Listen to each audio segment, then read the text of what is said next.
Assalamualaikum warahmatullahi wabarakatuh. Halo semuanya teman-teman, selamat malam, selamat datang kembali di channel kesayangan kita, channel Ilo Ekstrim. Dan masih bersama saya Ilo dimanapun teman-teman berada. Semoga teman-teman selalu dalam keadaan sehat walafiat tanpa kekurangan satu apapun, amin amin ya robbal alamin.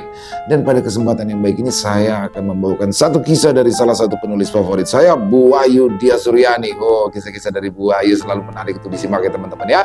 Tapi sebelum kita masuk ke dalam kisahnya, buat teman-teman yang mungkin belum subscribe channel Ilo Ekstrim, yuk bisa diklik dulu tombol subscribe, jangan lupa lonceng notifikasinya juga dinyalakan agar teman-teman selalu mendapatkan notifikasi dari konten-konten yang akan kami upload selanjutnya. Dan untuk channel Ilo Ekstrim kami upload setiap hari ya teman-teman ya, setiap malam jam 7 malam waktu Indonesia bagian Barat. Oke, nggak pakai berlama-lama lagi, pasti udah nggak sabaran kan untuk masuk ke dalam kisahnya. Kita langsung saja masuk ke dalam kisahnya. Bodoh horor misteri cantik emas Nyai Arum.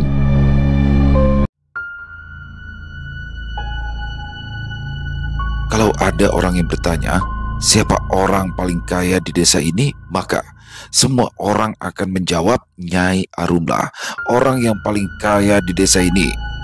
Dan kalau ada orang yang bertanya, siapakah wanita paling cantik di desa ini? Maka Nyai Arum jugalah jawabannya. Ya, Nyai Arum memiliki segalanya, kekayaan, kecantikan, dan keterampilan membatik yang luar biasa. Lukisan pola pada kain batik yang dibuat oleh Nyai Arum adalah sebuah masterpiece. Semua orang kaya berlomba-lomba untuk memiliki kain batik buatan Nyai Arum. Padahal batik Nyai Arum dijual berkali-kali lipat mahalnya daripada kain batik biasa. Tapi orang-orang itu seperti tidak peduli. Mereka seperti terhipnotis untuk membeli kain batik Nyai Arum berapapun harga yang diminta. Itulah sebabnya mereka selalu menanti setiap batik yang dibuat oleh Nyai Arum. Setiap batik yang dibuat oleh Nyai Arum itu pasti ada isinya. Bagaimana mungkin lukisan pola dalam batik kok seperti bisa hidup dan nyata begitu ya? Kata sebagian orang. Yang saya dengar-dengar sih, itu semua karena cantiknya. Nyai Arum kabarnya juga punya cantik emas peninggalan zaman Majapahit milik salah satu selir raja yang dikutuk. Tambah yang lain, pasti cantiknya itu ada isi jinnya, makanya minta tumbal suami-suaminya. Atau desas-desus lainnya tentang pesugihan ataupun pelet yang dibicarakan orang desa saat mereka melihat banyak mobil-mobil mewah berdatangan ke rumah Nyai Arum untuk sekedar membeli kain batiknya. Kain batik buatan Nyai Arum memang istimewa. Polanya memiliki nilai magis. Ada sesuatu yang bisa dirasakan oleh orang saat melihat guratan pola pada kain batiknya tersebut.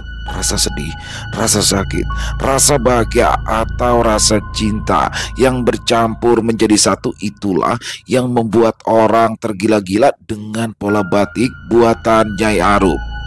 Tapi walaupun banyak yang mencibir Nyai Arum, tapi Nyai Arum tetaplah selalu dibuat contoh oleh orang-orang di desa itu. Ya, Nyai Arum, nama yang selalu disebut-sebut orang untuk menggambarkan kesempurnaannya. Boyo nek duwe bojo sesuk sing sugih kaya Nyai Arum, atau dadi bocah wadon iku sing ayu kaya Nyai Arum. Ya, semua orang ingin menjadi Nyai Arum. Semua orang ingin seperti Nyai Arum. Tapi satu hal yang tidak diinginkan semua orang dari sosok Nyai Arum, yaitu takdir buruknya tentang suami. Nyai Arum baru berusia 35 tahun, tapi dia sudah menikah sebanyak 4 kali dan semua suaminya meninggal tidak sampai usia 1 tahun pernikahannya. Bahkan yang terakhir, Nyai Arum menikah dengan seorang lurah tua. Tidak sampai 30 hari, lurah itu katanya meninggal dunia terkena serangan jantung. Matanya melotot seperti orang ketakutan. Banyak rumor yang beredar di desa tersebut. Salah satunya adalah kutukan, yaitu Nyai Arum adalah perempuan dengan takdir bahulawean, yaitu wanita yang tidak akan pernah punya suami karena suaminya akan mati. Atau rumor yang mengatakan bahwa Nyai Arum menggunakan pesugihan sehingga ia menumbalkan suami-suaminya. Akan tetapi, Rumor tetaplah rumor.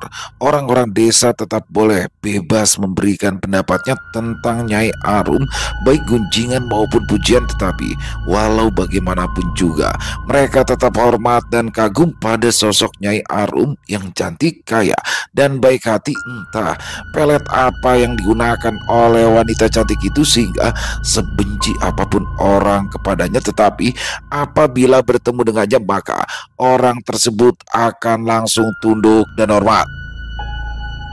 "No!" teriak Nyai Arum kepada pembantu setianya. Ketiga orang pembantu Nyai Arum serempak menjawab. "Dalam, Nyai," jawabnya. Nyai Arum langsung tertawa. "Maksudku Parno. No, tolong kamu bilang sama Rahmat ya untuk segera mengantar kain mori sama lilin malam ini. Besok aku mau membatik lagi, sedangkan bahan-bahannya sudah habis. Katakan suruh kirim seperti biasa. Nah, setelah dari rumah Rahmat langsung ke pasar ya, beli ubi rampe seperti biasa." "Nggih, Nyai," jawab Parno sambil mengangguk.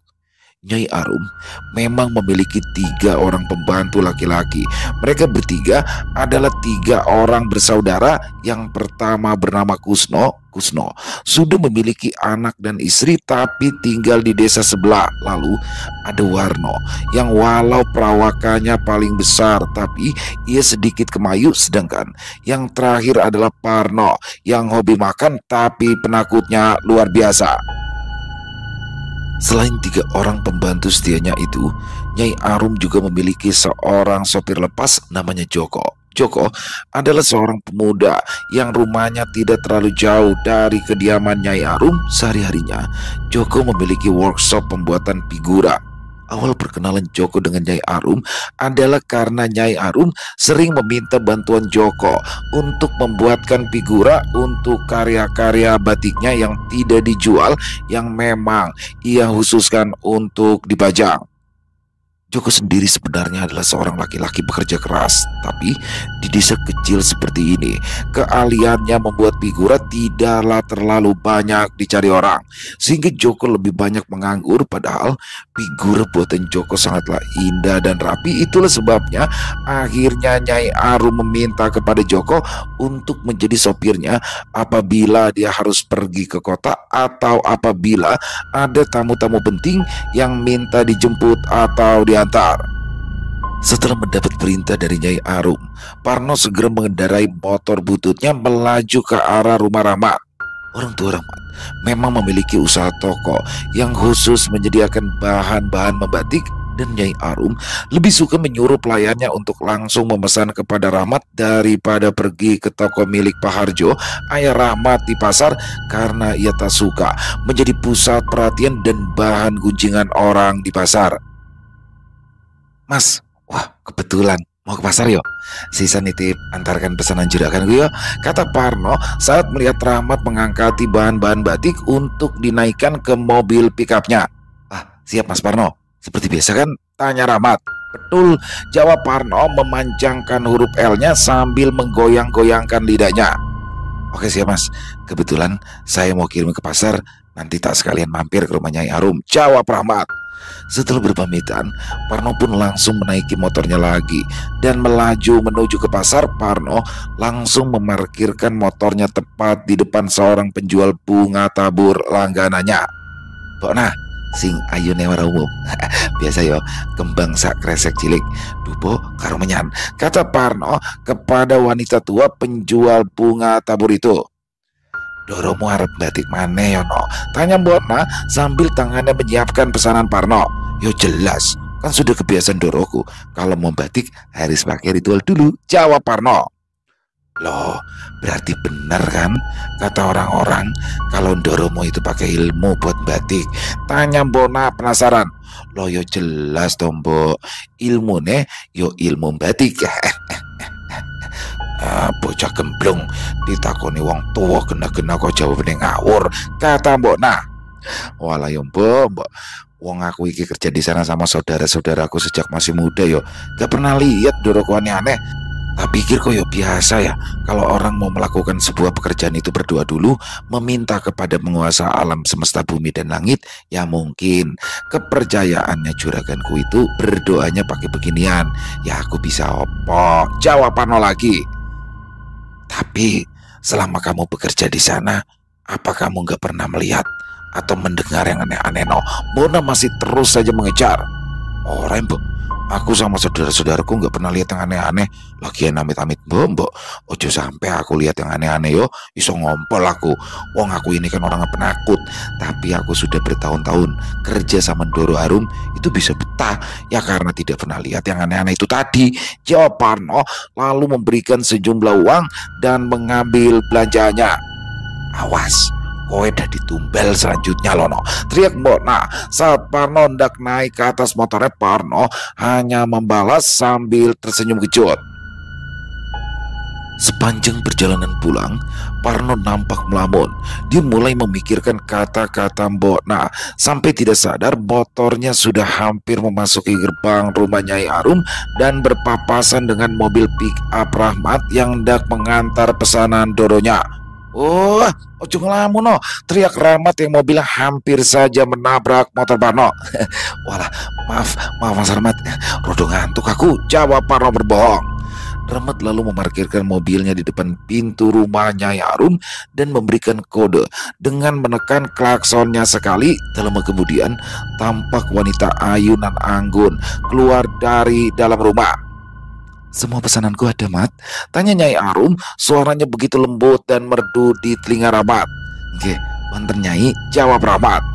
Rahmat terus menunduk saat menurunkan pesanan Nyai Arum. Sejak dulu Rahmat memang tidak pernah berani menatap wajah Nyai Arum, bukan karena takut ataupun sungkan, akan tetapi Rahmat takut jatuh cinta dengan wanita yang usianya lebih tua 10 tahun di atasnya itu. Siang itu, toko alat-alat batik milik ayah Rahmat tampak ramai pembeli. Bapak dan Ibu Harjo, orang tua Rahmat, sampai sedikit kewalahan, tapi ekspresi mereka berubah menjadi jengkel saat melihat Rahmat hanya duduk melamun di pojokan toko. Koike, meskin habis ngantar pesanan ke rumah Nyai Arum, mesti ngelamun tomat, Mat, tegur bapaknya setelah pengunjung tokonya sepi. Rahmat hanya terdiam. Apa jangan-jangan kamu jatuh cinta ya sama Nyai Arum? Kali ini ibunya yang menimpali. Ora kok bu, jawab Rahmat menutupi perasaannya. Walah Mat, jangan pernah sampai kamu jatuh cinta, apalagi menikah sama Nyai Arum. Pertama, walaupun ibu tahu kalau Nyai Arum itu cantik, tapi dia itu usianya jauh di atasmu. Yang kedua, walaupun Nyai Arum kaya raya, tapi Nyai Arum itu wanita dengan takdir buruk. Coba kamu ingat-ingat, mana ada suaminya yang masih hidup lebih dari 1 tahun sejak menikah? Tidak ada toh, semuanya mati. Matinya juga mengenaskan, rata-rata mati seperti orang ketakutan. Ibu tidak mau kalau kamu sampai kawin sama si Arum itu. Bisa mati muda kamu nantinya, omel ibunya. Walah bu, gosip kok didengerin. Mana ada hal seperti itu. Lagian juga siapa sih yang mau kawin sama Nyai Arum? Ya dilepeh tuh bu, orang doyan Nyai Arum sama aku. Nyai Arum tuh sopo? Doro kaya raya, sedangkan aku sopo? Cuma anak penjual bahan batik di pasar, jawab Rahmat. Keesokan paginya, di kediaman Nyai Arum kedatangan Pak Lurah Desa Wonosari. Waduh, mimpi apa saya semalam kedatangan tamu agung ini, kata Nyai Arum setelah mempersilahkan Pak Lurah Dibyo untuk duduk. Justru saya yang berterima kasih karena Mbak Arum sudah mau menerima kehadiran saya, kata Lurah Dibyo sambil senyum-senyum. Perutnya yang sudah mulai membuncit ditahannya sedemikian rupa agar ia tetap terlihat gagah. Apa ada hal penting Pak Lurah? Sampai Bapak sendiri yang datang ke sini, tanya Nyai Arum. Pak Lurah berdiam sebentar, berusaha membasahi tenggorokannya yang tiba-tiba saja kering walaupun sudah diteguhkan kopi yang sudah dihidangkan oleh pembantu Arum di atas meja. Tetapi saat menatap wajah Nyai Arum, tiba-tiba saja semua kata-kata yang sudah ia persiapkan dari rumah hilang karena terkesima dengan kecantikannya. Jadi begini Mbak Arum, Pak Lurah berdiam lagi. Di desa kita ini minggu depan rencananya akan kedatangan Bapak Wali Kota. Nah, karena desa kita ini terkenal dengan pengrajin batiknya, maka saya berniat untuk mengundang para pengrajin batik di desa kita ini. Rencananya saya akan membuat stand pameran kecil-kecilan dan sedikit demo membatik. Karena rencananya Bapak Wali Kota akan datang dengan membawa serta kru salah satu TV swasta, Mbak. Saya pikir kalau desa kita ini diliput dan bisa masuk TV nasional kan bisa membuat desa kita ini terkenal, Mbak. Jelas Pak Lurah panjang lebar, Nyai Arum hanya mengangguk-angguk mendengar penjelasan Pak Lurah. Nah, karena diliput itulah maka kami sepakat untuk meminta bantuan Mbak Arum untuk mengisi demo membatiknya. Mengingat di desa ini kan semua orang tahu kalau hasil batik Mbak Arum polanya adalah pola yang luar biasa. Kata Pak Lurah memuji, Nyai Arum langsung tersenyum malu-malu yang membuat pipinya memerah. Tapi itu justru yang membuat Arum semakin cantik. Piu, bocah kok ayu nek koyok ngene ya. Kalau ndak ingat istri di rumah yang galak luar biasa, sudah tak kawini, tak jadikan istri kedua kau ndok. Batin Pak Lurah yang sudah berusia hampir kepala 5 itu saat melihat senyum Nyai Arum. Aduh, Pak Lurah ini bisa aja saya jadi malu. Padahal saya ini bukan apa-apa dibandingkan dengan pengrajin batik senior yang banyak ada di desa ini loh, Pak. Jawab Nyai Arum. Loh, tapi kan batik dengan harga yang paling fantastis saat ini masih dipegang oleh Mbak Arum. Itu kan karena hanya dari mulut ke mulut, Pak Lurah. Aslinya pola batik saya biasa saja. Jawab Nyai Arum masih tersenyum malu. Yuduh, ayo tenan bocah iki, kudu tak cium wae iki. Lagi-lagi Pak Lurah membatin. Jangan begitu Mbak Arum. Mungkin memang benar banyak pengrajin batik yang juga bagus di desa ini. Tapi yang bagus-bagus rata-rata usianya wes sepuh, sudah tidak menarik lagi untuk ditampilkan di layar kaca. Kalau yang muda-muda, goresan batiknya masih banyak yang amatir, belum bisa luwes. Beda dengan Mbak Arum. Mbak Arum adalah model yang pas untuk ikon desa kita. Mbak Arum masih muda, cantik lagi, pasti menarik untuk diliput. Apalagi saya lihat gambar pola batik Mbak Arum sudah matang. Pujinya sambil matanya memandang ke sekeliling dinding ruang tamu Arum yang penuh dengan figura berisi pola kain batik buatannya. Aduh, Pak Lurah ini bisa saja kalau memuji sampai GR saya. Jawab Nyai Arum. Pak Lurah lagi-lagi hanya bisa meneguk ludahnya saat tak bisa melepas pandangannya dari Arum yang tampak semakin ayu saat ia tersipu malu. Tapi maaf Pak Lurah, saya minta maaf. Saya kok malu ke kalau harus tampil di muka umum, apalagi sampai masuk TV. Saya sungkan sama senior-senior saya, Pak. Saya merasa belum ada apa-apanya dengan beliau-beliau, kata Nyai Arum dengan masih tersenyum. Loh, jangan begitu toh Mbak Arum. Jangan sungkan, apalagi menolak, karena ini semua sudah dibicarakan. Bahkan sudah sampai ke Pak Camat loh.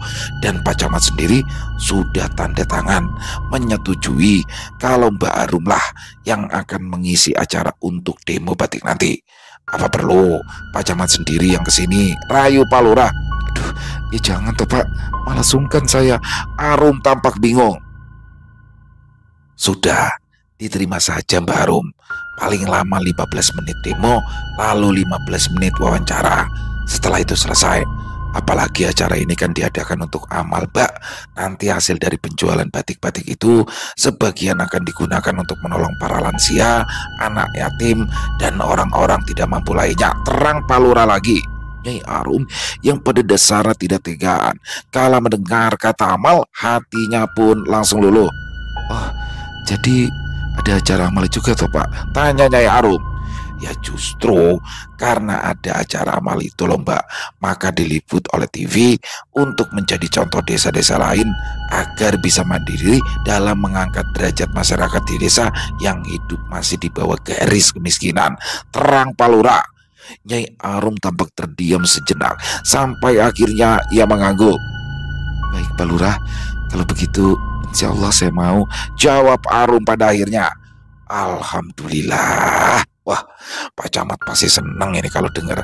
Kalau begitu saya permisi dulu ya Mbak, kata Pak Lurah lalu berpamitan pulang. Tapi sebelumnya disempatkan untuk memandang lama wajah Nyai Arum. Lumayan buat oleh-oleh di jalan, batinnya. Seminggu kemudian, Hari pameran pun tiba. Lapangan bola di depan balai desa telah disulap menjadi stand-stand pameran. Banyak lapak dibuka, mulai stand kain batik, stand kerajinan tangan, sampai stand makanan. Di tengah balai desa pun sudah didirikan panggung besar yang telah diisi kursi-kursi sofa besar untuk tempat wawancara dengan kru TV nantinya. Setelah jadi dibuka dengan sambutan dari Pak Lurah, Pak Camat, dan Wali Kota, maka saatnya Nyai Arum memulai demo membuat batik. Semua mata tampak tertuju kepada Arum. Banyak yang karena penasaran dengan cara Arum membatik, tapi lebih banyak yang hanya sekedar mengagumi kecantikannya, terutama kaum laki-laki. Nyai Arum memulai ritualnya sebelum membatik. Dia menuangkan bunga staman ke dalam bokor kendi yang terbuat dari kuningan, lalu mulutnya berkomat kamit entah membaca apa, lalu ia memutari tempatnya untuk membatik sebanyak 7 kali sambil menabur-naburkan bunga yang telah dia doakan itu di sekeliling tempat duduknya nanti. Semua mata tampak mengamati. Semakin penasaran, Nyai Arum duduk di sebuah bangku kecil. Ia lalu mengeluarkan buntalan kecil dari dalam tasnya, sebuah kain putih seperti kain mori. Suasana seketika hening. Hanya terdengar nafas puluhan mata yang memandang ke arahnya. Dengan perlahan Arum membuka buntalan tersebut dan dikeluarkannya sebuah canting yang terbuat dari emas, canting yang sangat indah dan berkilau dengan ukiran rumit di sekelilingnya. Canting milik Nyai Arum tidak seperti canting kebanyakan yang pegangannya terbuat dari kayu. Canting milik Nyai Arum pegangannya terbuat dari emas asli dan memiliki ujung yang sangat runcing seperti jarum. Sebelum Nyai Arum mulai menggambar di kain batiknya, tiba-tiba saja dia menusukkan ujung pegangan cantingnya yang tajam itu sedikit ke ibu jarinya. Darah lalu menetes, lalu ia tampung 3 tetes darahnya di dalam kepala canting atau nyamplung. Semua orang yang melihatnya sampai menahan nafas, dan Arum pun mulai melukis batiknya. Bisik-bisik para penonton pun mulai terdengar saat Arum mulai menggoreskan cantingnya di atas kain mori. Tuh, bener kan kataku? Nyai Arum itu pakai ritual-ritual seperti itu pasti karena dia pakai jin. Mana ada pengrajin batik yang pakai ritual-ritual segala, apalagi cantingnya dikasih darah. Semua orang mulai berspekulasi. Saat semua orang sedang asyik melihat Nyai Arum membatik, stand pameran milik Arum yang dijaga oleh pembantunya yaitu Kusno dan Warno didatangi oleh 2 orang pengrajin muda yaitu Lastri dan Siti. Nyuwun sewu Pade, mau lihat-lihat batik boleh? Tanya Lastri kepada Kusno. Wah, monggo mbak, boleh. Mau lihat aja boleh, apalagi mau beli. Lebih boleh lagi, jawab Kusno dengan ramah. Lastri dan Siti tampak terpukau dengan keindahan pola batik buatan Nyai Arum. Lihat pola yang ini. Ini menggambarkan burung cendrawasih yang sangat indah. Tunjuk Siti kepada Lastri. Wah, iya juga ya. Ini juga seperti gambar 2 buah kijang yang sengaja jatuh cinta. Coba kamu lihat, tatapan matanya hidup. Memang luar biasa ya, batik buatan Nyai Arum seperti lukisan, balas Lastri. Pade, apa boleh saya sama teman saya mencontoh pola milik Nyai Arum? Tanya Lastri kepada Warno. Monggo Pak, silakan. Kalau memang mau mencontoh pola gambar milik Nyai, jawab Warno. Kusno langsung memasang tampang tidak suka. Segera ditariknya lengan Warno menjauh dari 2 gadis yang sedang meniru pola batik Nyai Arum di atas kertas gambar. Kowe itu kurang ajar luar. Kita itu kan belum minta izin sama Nyai Arum. Apa boleh gambar batiknya ditiru sama orang? Kata Kusno. Alah, cuma niru kok mas, belum tentu juga mereka bisa membuat pola yang mirip sama punya Nyai Arum, jawab Warno. Ya walaupun begitu, dah sopan. Kalau kita tidak izin dulu sama Nyai War, sudah cukup 2 gadis ini saja. Nanti kalau ada lagi yang lain jangan, kata Kusno masih dengan mata mendelik. Warno hanya mengangguk lalu buru-buru pergi sebelum kena marah lagi. Sedangkan Kusno masih menatap kedua gadis itu dengan tatapan tidak suka.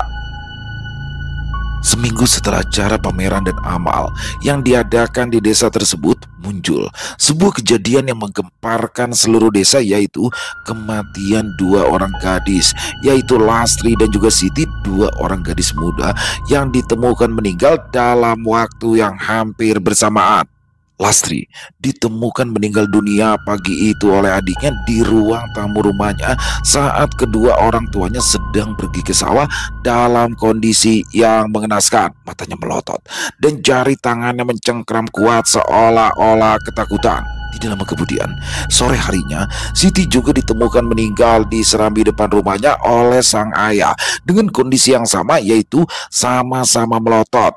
Setelah diselidiki, di dalam kamar kedua gadis itu ternyata sama-sama ditemukan kain batik yang baru setengah jadi digambar gambar yang sama, yaitu gambar pola yang mirip dengan milik pola batik dari Nyai Arum.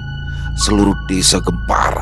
Lagi-lagi kasak kusuk mulai disebar. Ada yang mengatakan bahwa itu semua adalah kutukan canting emas Nyai Arum, jadi tidak boleh ada yang menyamai pola yang digoreskan oleh canting emas tersebut. Atau ada yang bilang kalau jin perewangan milik Nyai Arum tidak terima karena kedua gadis itu tidak meminta izin terlebih dahulu saat menggambar pola yang sama dengan batik milik Nyai Arum. Aku bilang juga apa, War? Kamu ingat gak dengan dua orang gadis yang minta izin pada kita untuk meniru pola batik milik Nyai Arum? Tanya Kusno kepada adiknya Warno saat Kusno baru pulang dari pasar untuk membeli bahan makanan. Loh, memangnya kenapa ya, Mas? Tanya Warno.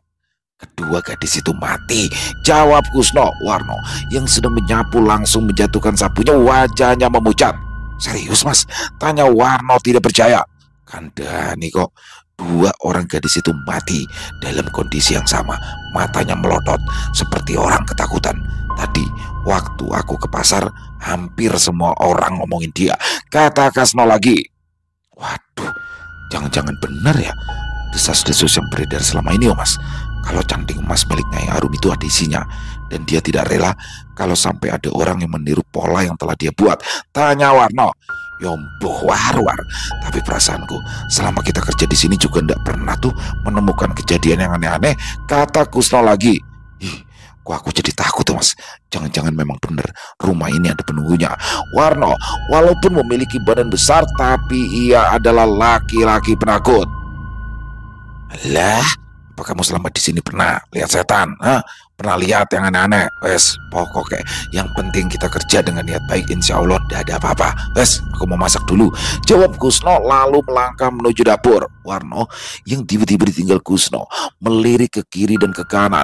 Di ruang tamu yang besar itu tiba-tiba saja dia seperti mendengar suara kelontang, benda jatuh. Warno langsung melonjak kaget. Mang Kusno, ikut, teriaknya lalu berlari menuju ke dapur. Keesokan harinya, tampak sebuah mobil mewah memasuki kediaman Nyai Arum. Setelah terparkir, dari dalam mobil keluarlah seorang pria berusia sekitar awal 40 tahunan. Parno yang sedang menyapu halaman langsung berjalan mendekati pria tersebut. Selamat pagi, maaf, Bapak siapa? Mau ketemu siapa? Dan ada perlu apa? Tanya Parno seperti seorang polisi yang sedang menginterogasi penjahat. Perkenalkan, Mas, nama saya Samsul Hari Wibowo, saya dari kota. Saya adalah seorang kolektor batik. Kemarin saya melihat di televisi tentang desa ini yang sedang diliput tentang kerajinan batiknya yang luar biasa. Dan salah satu pembatik yang tidak kalah istimewa itu bernama Arum. Saya mendapat alamat rumah Mbak Arum ini dari Pak Lurah. Kebetulan sebelum kesini saya mampir dulu ke kelurahan. Apakah Mbak Arumnya ada? Saya berminat untuk membeli beberapa koleksi beliau. Jelas pria itu yang ternyata bernama Samsul. Wah, Nyai Arum, oke, wonten, monggo pinarak rumiyin Pak, jawab Parno dengan sopan lalu mempersilahkan Samsul untuk masuk. Singkat kata, Samsul yang pada awalnya hanya ingin membeli beberapa koleksi kain batik milik Arum menjadi tertarik dengan kecantikan dan juga kepribadian Arum yang ramah dan menyenangkan. Sebagai seorang duda tanpa anak, Samsul merasa bukan sebuah kesalahan apabila dia mencoba untuk mendekati Nyai Arum yang juga seorang janda.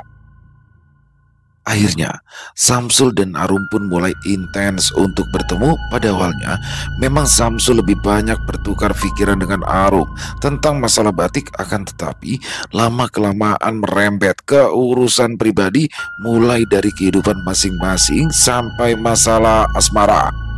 Setelah berminggu-minggu, Samsul berusaha untuk mendekati Arum. Akhirnya, Samsul pun mengutarakan niatnya untuk menikahi Arum. Pada awalnya, Arum menolak niat baik Samsul, akan tetapi dengan kegigihan dan bujuk rayu Samsul, akhirnya Arum pun menerima lamaran Samsul. Banyak rumor yang beredar di desa ini, Mas. Kalau aku ini adalah wanita yang dikutuk dengan predikat wanita baulawean, atau wanita yang tidak akan pernah punya suami. Semua suamiku akan mati karena kutukan itu, terang Arum saat ia berusaha untuk menolak lamaran Samsul. Aku tidak percaya dengan hal seperti itu, Rum. Aku yakin kamu hanya sial saja menikah dengan pria-pria yang memang sudah takdirnya berumur pendek, jawab Samsul. Tapi kenyataannya, Mas, semua suamiku meninggal dalam keadaan yang sama, yaitu meninggal dengan mata melotot seperti ketakutan.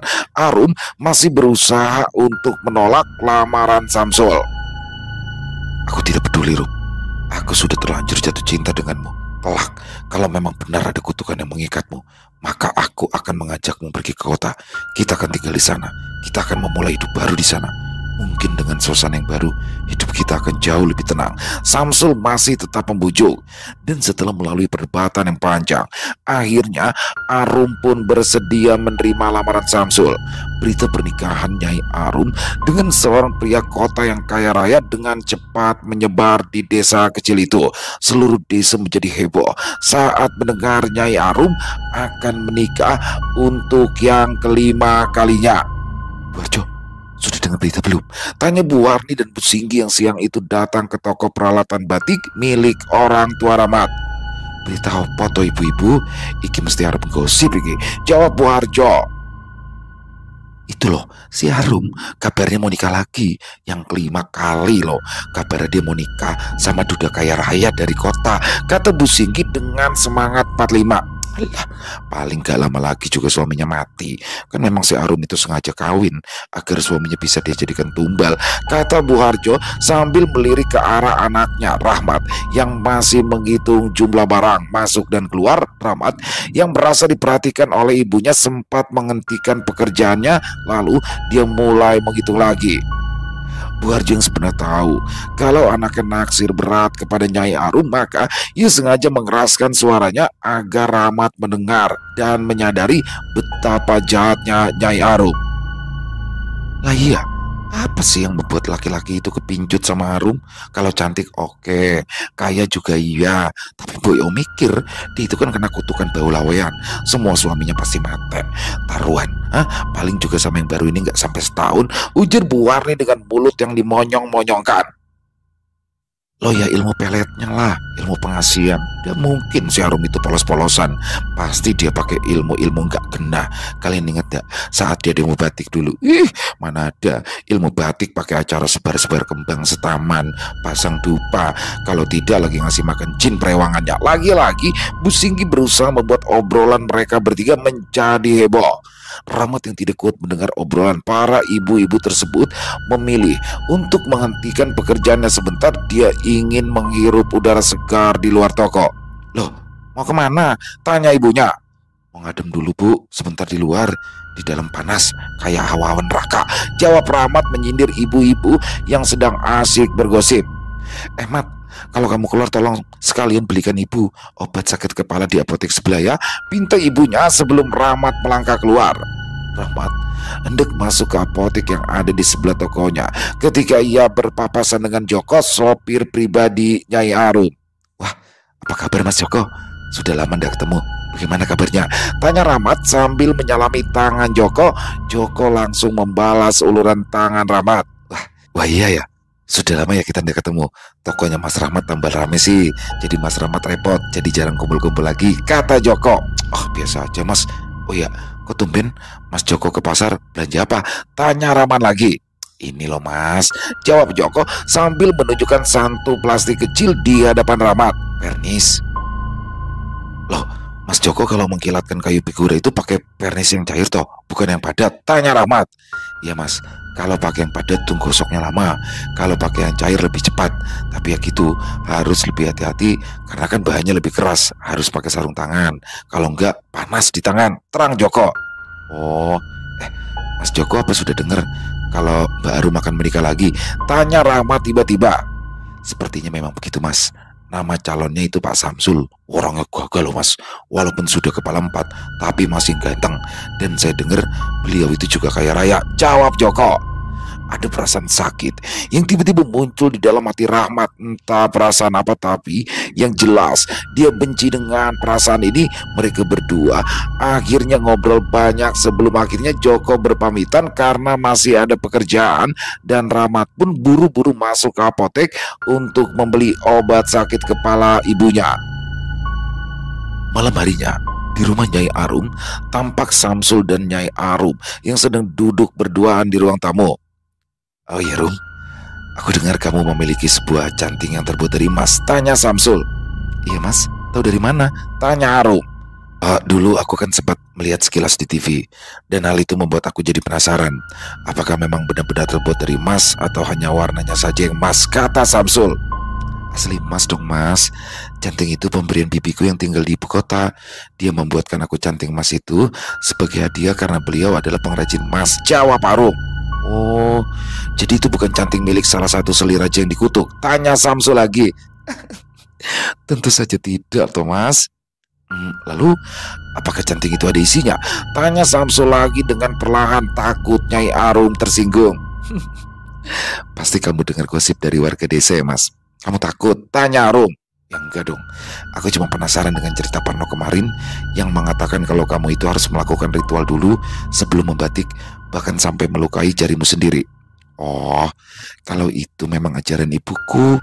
Ibuku bilang kita hidup di dunia ini harus meminta izin kepada sesuatu yang kasat dan tak kasat mata, selain kepada yang maha kuasa tentunya. Dan kalau aku menusukkan ibu jariku itu adalah agar aku bisa merasakan rasa sakit saat aku sedang membatik, Mas. Nah, rasa sakit yang aku rasakan itu bisa aku tuangkan ke dalam batikku agar gambar di batikku serasa hidup. Terang Arum lagi. Oh, jadi rumor orang-orang saja ya. Aku hanya penasaran. Apa boleh aku melihat cantingmu? Tanya Samsul. Tentu saja, tunggu ya. Arum lalu masuk ke dalam ruangan yang biasa ia pakai untuk membatik. Dalam kemudian dia muncul lagi dengan menggenggam buntalan kecil yang dibalut dengan kain putih. Ini mas, katanya, lalu menyerahkan buntalan kecil itu kepada Samsul. Samsul menerima dengan hati yang berdebar. Dia lalu membuka buntalan itu dengan perlahan dan dia betul-betul mengagumi ukiran rumit yang ada di canting itu. Apalagi pegangan canting yang tajam setajam jarum. Samsul menyentuhnya dan secara tidak sengaja tangannya tergores ujung pegangan yang tajam itu. Pekiknya darah langsung menetes membasahi lantai ruang tamu. Ya Tuhan, hati-hati dong mas. Sebentar, aku ambilkan obat. Teriak Arum panik, lalu buru-buru lari masuk ke dalam rumah. Saat Arum masuk dan Samsul ditinggal seorang diri di ruang tamu, tiba-tiba muncullah sebuah bayangan hitam yang berkelebat dengan cepat. Makanya lain kali itu hati-hati. Tampak Arum yang masuk ruang tamu itu sambil tangannya memegang kotak P3K. Dia lalu duduk di depan Samsul hendak membantu mengobati tangan Samsul, tapi gerakannya seketika berhenti. Matanya melotot, dadanya bergetar dengan kencang, seluruh tangan dan kakinya tiba-tiba saja bergetar dengan hebat saat melihat pemandangan yang berada di depan matanya. Dia melihat Samsul sudah dalam kondisi tak bernyawa, kepalanya terkulai ke samping dengan mata mendelik dan tangan yang mencengkram. Arum menjerit sekeras-kerasnya, lalu semuanya gelap. Kematian Samsul yang tiba-tiba dengan kondisi yang tidak wajar membuat desa kecil itu semakin ramai dengan gosip dan desas-desus. Bahkan keluarga besar Samsul melarang Nyai Arum untuk datang di upacara pemakaman Samsul. Nah, Ini lebih gawat lagi loh.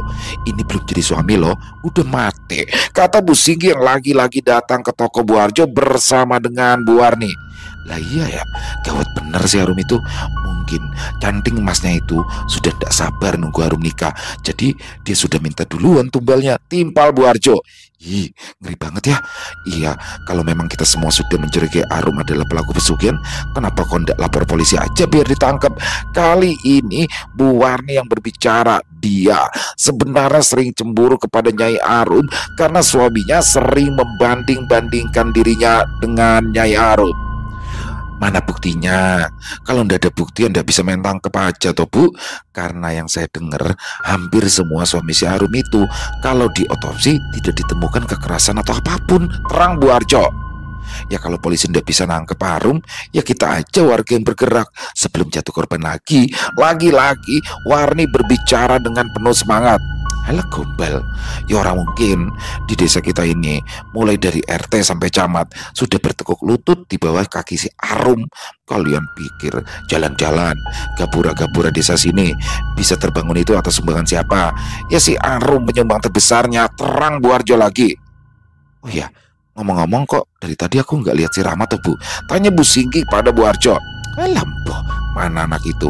Sudah dari kemarin dia ikut jaga toko, katanya sibuk. Gak tahu sibuk apa. Mungkin dia jengkel karena dari kemarin saya ceramain terus tentang si Arum. Kan saya tahu dia itu naksir berat sama Arum itu. Jawab Bu Arjo. Nyai Arum tampak duduk menunduk di teras rumahnya. Matanya sembab karena terlalu banyak menangis. Dia sedang menunggu Warno yang sedang menyiapkan koper miliknya. Sejak kematian Samsul, Nyai Arum menjadi pendiam. Dia lebih banyak menghabiskan waktu dengan menangis di dalam kamar, menyesali hidupnya. Sampai datang surat dari bibinya yang tinggal di kota untuk menyuruh Arum tinggal untuk sementara waktu di sana. Walaupun pada awalnya Nyai Arum menolak, tapi dengan bujukan ketiga pembantu setianya yang tak tega melihat kesedihan Nyai Arum yang berlarut-larut, akhirnya Nyai Arum pun bersedia untuk pergi ke ibu kota untuk beberapa bulan. Semua sudah siap Nyai, kata Kusno membuyarkan lamunan Arum. Apa mungkin benar ya perkataan orang-orang desa kalau aku itu dikutuk menjadi perempuan bahulawean? Tanya Arum dengan lirik. Sabar Nyai, saya memang percaya hal seperti itu ada, tapi saya lebih percaya kalau Nyai itu bukanlah perempuan bahulawean. Nyai Arum orang baik, insya Allah Tuhan akan selalu melindungi Nyai Arum. Jawab Kusno. Tapi kenapa nasib buruk selalu menimpaku? Semua suamiku meninggal dengan kondisi yang sama. Bahkan Mas Samsul yang belum menikah dengan aku pun mengalami hal yang sama. Nyai Arum mulai sesenggukan mengingat calon suaminya. Sabar Nyai, mungkin ini semua sudah cobaan. Mudah-mudahan nanti di ibu kota Nyai mendapatkan jodoh yang langgeng. Kali ini Warno yang berusaha menenangkan juraganya. Mas Joko sudah datang Nyai. Kali ini terdengar suara Parno berteriak dari luar rumah. Ya Arum memang meminta bantuan Joko untuk mengantarkannya ke stasiun kereta api. Mobil Nyai Arum mulai berjalan perlahan keluar gerbang. Ketiga pembantunya Kusno, Warno dan Parno menatapnya dengan penuh kesedihan. Tapi tanpa disadari oleh Arum dan juga Joko, sebuah motor mengikuti mereka dari belakang. Mobil berjalan menyelusuri jalan desa yang halus, lalu berjalan terus menuju persawahan dan naik ke atas bukit dengan jalan yang berbatu sampai mobil bergoyang ke kiri dan ke kanan. Tapi motor yang mengikuti mobil Arum tetap membuntuti dengan hati-hati. Sampai mobil itu berhenti di sebuah rumah gubuk di atas bukit. Pengendara motor itu juga berhenti. Dia melihat Arum dipaksa turun dari mobil. Walaupun Arum terlihat memberontak, tapi ia tetap dipaksa, bahkan diseret untuk masuk rumah gubuk tersebut. Beberapa saat kemudian pengendara motor itu turun dan berjalan mengendap-endap ke arah gubuk itu. Dia lalu mengintip dari celah-celah lubang bambu dan dia melihat Nyai Arum tangan dan kakinya diikat di sebuah kursi kayu. Biadab, kurang ajar, berani-beraninya kamu melakukan ini padaku Joko, teriak Arum kepada Joko. Shh, shh, shh, shh. Jangan teriak-teriak, Arum. Kalau kamu teriak, nanti kamu udah cantik lagi. Coba lihat, rambutmu acak-acakan karena kamu marah-marah. Kata Joko sambil merapikan rambut Arum. Arum langsung meludahi Joko. Joko malah tertawa. Diusapnya pipi yang terkena ludah Arum. Kali ini kamu boleh meludahi aku, Arum. Tapi nanti aku pastikan kamu akan memohon-mohon padaku. Apa? Apa maksud semua ini, Joko? Tanya Arum di sela tangisnya. Cinta. Cinta, Arum. Aku terlalu mencintaimu. Kamu itu terlalu cantik untuk dimiliki oleh orang-orang itu. Hanya akulah orang yang berhak memilikimu. Jawab, Joko. Jadi, maksud kamu yang sudah membunuh suami-suamiku? Tanya Arum dengan mata melotot. Tentu saja. Mereka semua adalah laki-laki bodoh yang tidak sungguh-sungguh mencintai kamu, Arum. Mereka hanya menginginkan tubuhmu. Dan aku cemburu. Dan aku tidak mau tubuhmu disentuh oleh laki-laki lain. Yang berhak menyentuhmu hanya aku, kata Joko sambil mencium-cium rambutnya Arum. Bagaimana cara kamu membunuh mereka? Di tubuh mereka semua tidak ada tanda-tanda kekerasan. Tanya Arum. Dengan ini, jawab Joko sambil menunjukkan botol kecil yang ia ambil dari saku celananya. Apa itu? Tanya Arum. Vernis cair. Jawabnya ente. Maksudnya? Tanya Arum lagi. Ya. Aku menyuntikkan vernis cair ini di leher belakang semua suami-suamimu sehingga saat diotopsi tidak akan ditemukan jejaknya, karena aku menggunakan jarum suntik yang paling kecil dan reaksi vernis ini akan bekerja hanya dalam hitungan detik. Dia akan langsung menghentikan detak jantungmu sehingga membuat kamu kesulitan bernafas sampai kejang dengan mata melotot. Terang, Joko. Jadi itu sebabnya wajah mereka selalu seperti ketakutan, tapi sebenarnya mereka gak bisa nafas. Tanya Arum. Betul cantik. Dan hal ini secara tidak sengaja aku ketahui saat secara tidak sengaja minuman anjingku ketumpahan vernis cair dan dia meminumnya. Padahal hanya sedikit. Anjingku langsung kejang-kejang mati dengan mata melotot. Apa kamu juga yang sudah membunuh 2 gadis desa itu? Mereka meninggal dengan keadaan yang sama seperti suami-suamiku. Tanya Arum. Tentu saja aku menemukan mereka tengah asik menggambar meniru pola batikmu. Bagiku tidak ada siapapun yang boleh menyamai hasil karyamu. Maka saat mereka sedang menggambar pola milikmu, aku ajak mereka berkenalan dan meminta alamat mereka berdua. Aku berbohong kepada mereka. Aku katakan kalau aku adalah guru seorang pembatik dan mereka berdua benar-benar bodoh sehingga mereka percaya dengan kata-kataku. Dan saat mereka mulai membatik, aku datangi rumah mereka satu persatu. Saat rumah mereka kosong dan kamu lihat, mereka mati. Jadi tidak akan ada lagi orang yang membuat karya yang sama seperti karya-karyamu. Mau gila, psikopat, kata Arum mulai panik. Terserah apa yang kamu bilang, cantik. Yang jelas sekarang kamu adalah milikku satu-satunya, kata Joko sambil mulai mencium-ciumi bahu Arum. Arum semakin ketakutan. Air matanya deras mengalir. Tiba-tiba saja sebuah suara keras mendobrak pintu rumah gubuk itu sampai jebol. Rahmat, teriak Arum sedikit lega. Lepaskan Nyai Arum, Joko, teriak Rahmat sambil membawa balok kayu sebagai senjata. Wah, ada pahlawan kesiangan ternyata. Hebat. Bagaimana kamu bisa sampai di sini? Matanya Joko. Aku memang sengaja mengikutimu. Aku sudah mencurigaimu sejak kita mengobrol di depan tokoku tempo hari. Terang, Rahmat. Maksudmu apa? Tanya Joko sambil mengerutkan alisnya. Kamu terlalu banyak berbohong. Jadi kamu sendiri lupa dengan kebohonganmu. Bukankah kamu bercerita kalau usaha figuramu laris sehingga kamu berkali-kali harus membeli vernis? Padahal aku sudah cek ke tetanggamu bahwa sudah berbulan-bulan lamanya toko figuramu tutup. Dan saat aku ke apotek, aku bertemu dengan Bu Mariam, penjaga apotek itu. Dia bercerita kalau kamu juga baru dari apotek untuk membeli jarum suntik. Alasanmu karena anjingmu sedang sakit, jadi makanya perlu disuntikan. Padahal aku sudah menyelidiki bahwa anjingmu sudah mati dan kamu tidak pernah memelihara anjing lagi. Dari situ aku mulai curiga. Aku mulai membuntutimu. Bahkan aku melihatmu malam itu saat kamu menyuntikkan vernis itu di leher calon suaminya Arum. Terang, Rahmat. Wah, detektif baru kita ini hebat juga rupanya, kata Joko sambil bertepuk tangan. Jadi, karena kamu sudah tahu banyak, ya, maka sepertinya kamu juga harus mati di tanganku. Joko langsung menyerang Rahmat, tapi walaupun Rahmat membawa balok kayu, tapi ternyata Joko memiliki ilmu bela diri yang mumpuni. Dia bisa menangkis semua pukulan balok kayu Rahmat, bahkan akhirnya balok kayu Rahmat bisa direbut oleh Joko. Rahmat benar-benar terdesak karena Joko berhasil memukul perut dan dada Rahmat dengan kuat. Joko tertawa saat melihat Rahmat yang jatuh tersungkur. Ternyata hanya segitu saja kekuatanmu, wahai pahlawan kesiangan. Tapi saat Joko hendak menendang Rahmat untuk kedua kalinya, tiba-tiba saja Joko menjerit saat punggungnya ditusuk oleh Arum dengan menggunakan canting emasnya yang berujung tajam. Canting emas itu memang selalu ia bawa kemana-mana. Joko mengerang kesakitan.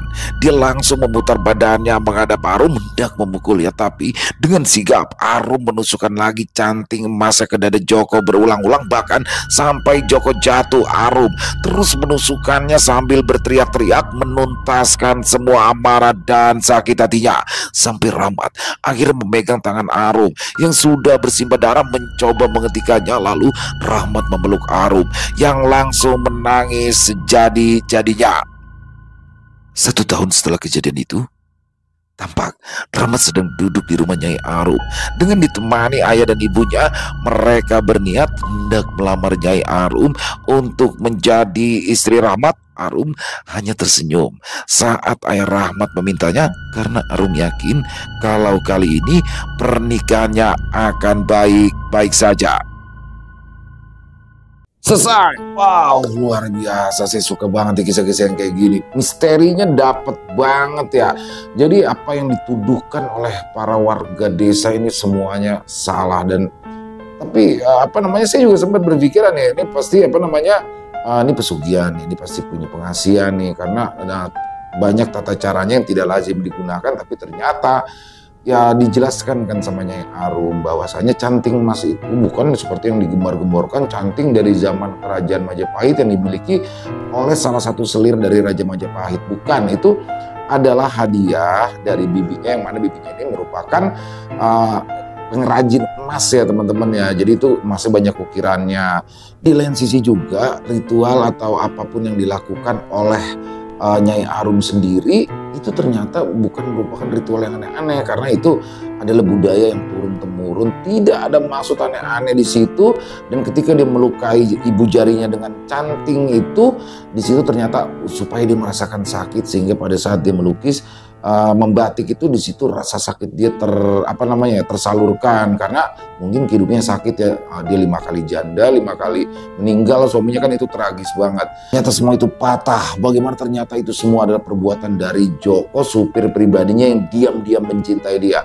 Dan bayangan hitam yang berkelebat ketika si Samsul itu terakhir kali itu adalah mungkin bayangannya si Joko yang lewat sambil itu nusukin suntikan dari vernis. Wah, luar biasa sekali, keren. Terima kasih Bu Ayu di atas kisahnya yang luar biasa, dan semoga kisah barusan bisa menghibur teman-teman semua para pecinta penikmat horor misteri, lebih khususnya lagi kepada para subscriber dari channel Ilo Extreme. Buat teman-teman yang suka dengan videonya, bisa diklik tombol like atau tombol jempolnya, boleh juga dibantu di share link videonya ini ke teman-teman yang lain agar juga ikut merasa terhibur. Dan buat teman-teman yang mungkin belum subscribe, sekali lagi bisa diklik tombol subscribe, jangan lupa lonceng notifikasinya dinyalakan agar teman-teman selalu mendapatkan notifikasi dari konten-konten yang akan kami upload selanjutnya. Kami juga ingin mengucapkan terima kasih kepada seluruh teman-teman yang sudah selalu setia hadir, yang sudah selalu mendukung kami, karena teman-temanlah kami selalu bersemangat berkarya di setiap harinya. Di akhir kata, saya Ilo mengucapkan permohonan maaf apabila mungkin dalam pembawaan kisahnya barusan ada kata-kata saya yang salah, ataupun ada kata-kata saya mungkin yang kurang berkenan. Saya mohon dibukakan pintu maaf yang seluas-luasnya. Sampai berjumpa lagi di konten-konten kami selanjutnya, yang pasti tidak kalah ngerinya, yang pasti tidak kalah seramnya. Masih bersama saya Ilo di channel Ilo Extreme. Salam sehat, sukses selalu untuk kita semua. Wassalamualaikum warahmatullahi wabarakatuh.